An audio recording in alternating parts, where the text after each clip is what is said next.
ഇന്ന് ഉള്ളി വെച്ചിട്ട് വളരെ പെട്ടെന്ന് ചെയ്തെടുക്കാൻ പറ്റിയിട്ടുള്ള നല്ലൊരു റെസിപ്പിയാണ് കേട്ടോ ഷെയർ ചെയ്യുന്നത്.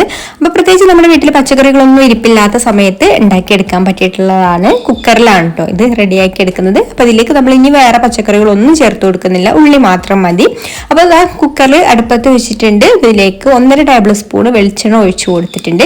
വെളിച്ചെണ്ണ ചൂടായി വരുന്ന സമയത്ത് ഇതിലേക്ക് ഒരു 1/4 ടീസ്പൂൺ കടുക് ഇട്ട് കൊടുത്തിട്ട് ഒന്ന് കടുക് പൊട്ടിച്ചെടുക്കാം. കടുക് പൊട്ടി വന്നതിന് ശേഷം ഇതിലേക്ക് ഒരു 2 വറ്റൽമുളക് മുറിച്ചെടുത്തതും ഒരു 2 തണ്ട് കറിവേപ്പിലയും കൂടി ചേർത്ത് കൊടുത്തിട്ട് ഒന്ന് മൂപ്പിച്ചെടുക്കാം. എന്നിട്ട് നമുക്ക് ഇതിലേക്ക് ചെറിയുള്ളി ചേർത്ത് കൊടുക്കാം. ഞാനിവിടെ ചെറിയുള്ളി തൊലി കളഞ്ഞത് മുറിച്ചിട്ടൊന്നുമില്ല കേട്ടോ, മുഴുവനായിട്ട് തന്നെയാണ് ചേർത്ത് കൊടുക്കുന്നത്. അതൊരു 10-20 എണ്ണം എടുത്തിട്ടുണ്ട് കേട്ടോ. അപ്പോൾ ചെറിയുള്ളിയുടെ വലുപ്പത്തിനനുസരിച്ചിട്ട് എടുക്കുക. പിന്നെ ഒരു സവാളയുടെ പകുതിയും കൂടെ അരിഞ്ഞെടുത്തിട്ട് അതും കൂടെ ഇതിലേക്ക് ചേർത്ത് കൊടുത്തിട്ടുണ്ട്. അപ്പൊ നിങ്ങൾ അളവിനനുസരിച്ചിട്ട് എത്ര കൂടുതൽ വേണോ അതിനനുസരിച്ചിട്ട് ഉള്ളിയൊക്കെ എടുക്കുക കേട്ടോ. ഞാനിപ്പോൾ ചെറിയൊരു അളവിലേ ചെയ്യുന്നുള്ളൂ, 2 പേർക്കുള്ള കറി മതി. പിന്നെ ഇതിലേക്ക് നമുക്ക് ഈ പാകത്തിനുള്ള ഉപ്പും കൂടെ ചേർത്ത് കൊടുത്തിട്ട് വഴറ്റിയെടുക്കാം.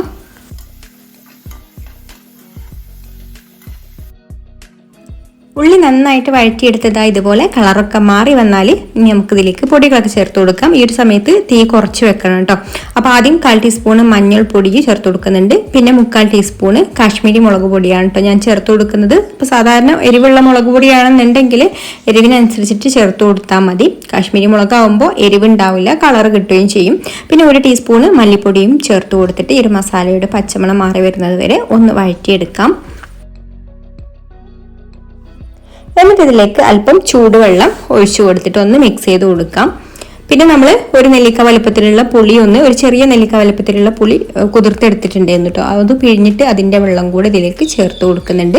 ഇപ്പോൾ എല്ലാം കൂടെ നന്നായിട്ടൊന്ന് മിക്സ് ചെയ്ത് കൊടുക്കുക. എന്നിട്ട് കുക്കർ അടച്ച് വെച്ചിട്ട് നമുക്കിത് നന്നായിട്ട് വേവിച്ചെടുക്കാം. ഉള്ളിയൊക്കെ നന്നായിട്ട് വെന്തുടയണം കേട്ടോ.